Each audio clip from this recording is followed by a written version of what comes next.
Hello everyone, welcome to the Touch to Click channel. In this video, I'll show you how to show desktop on Windows 11 and make your desktop icons visible. Now let's get started. Step 1, right click on an empty space on the desktop.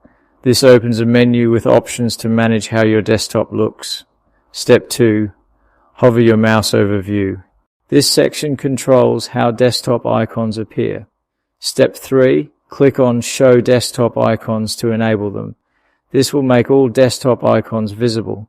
Step 4, right-click on the desktop again and click on Personalize. This opens the Windows settings for desktop customization. Step 5, scroll down and click on Themes. Here you can access desktop icon settings.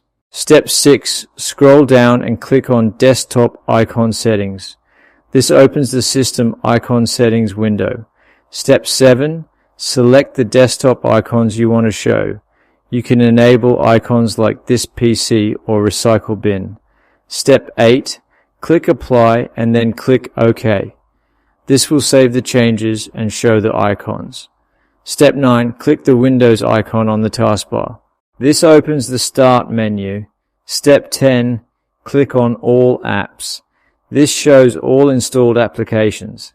Step 11, find the app you want to add to the desktop. This helps you quickly access it later. Step 12, click and hold the app, then drag and drop it onto the desktop. This creates a shortcut. Thank you for watching, and please subscribe to the Touch to Click channel.